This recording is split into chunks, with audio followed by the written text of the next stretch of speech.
Hey everybody, Brian Fitzgerald here again. Just wanted to shoot a quick little video about house flipping. I'm going to meet with a client later tonight who is attempting to do his first house flip. He kind of relied on me to work with him as an agent because I do have experience in flipping houses.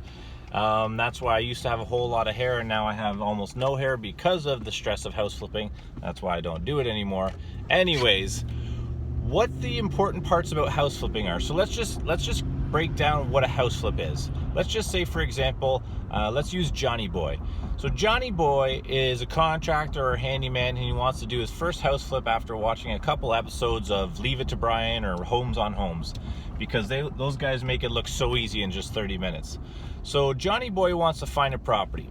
He wants to put his skills to the test. So he finds a property, whether it's on market deal or off market deal.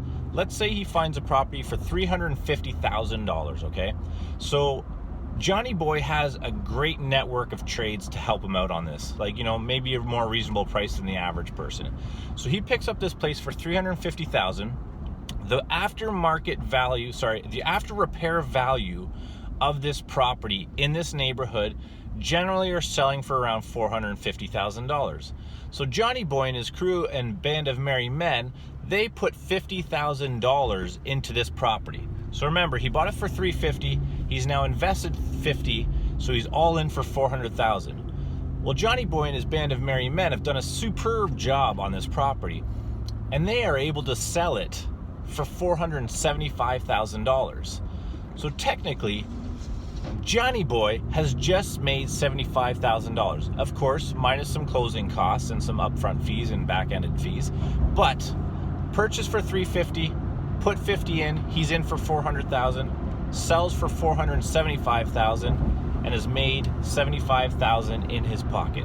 So that's the premise of a house flip. Now, the important things with a house flip, and I'm speaking from experience here, is one, having a realtor that you can rely on. One that actually knows the comparables in the area that you're potentially doing this house flip. We need to know, what does a renovated house sell for in this area? And we need to know the low end and we need to know the high end, not just a general idea. And then you need to know what your purchase price is going to be, and depending on the house, how much renovations are going to cost you. So you need an agent that knows the area and knows the after repair value, also known as the ARV. But you also, as the house flipper and the general contractor yourself, need to know how much you're going to put into that property. You need to have a fairly concrete number as to what it's going to cost you to bring that house up to market value. Okay, and that's what the thing I'm noticing the most with house flippers is they are underestimating the renovation costs.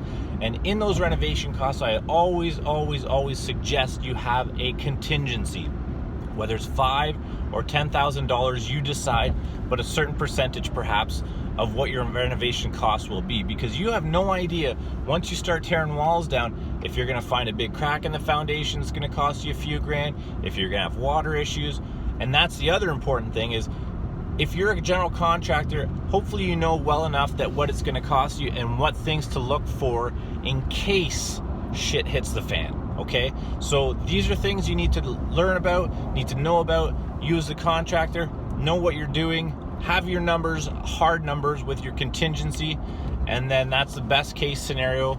And again, as well, like I mentioned, a knowledgeable realtor that knows the area and knows the after repair values of that area, and then it's easy, right? No big deal. Anyways, that's a house flip in a nutshell. All right, take care. Bye-bye.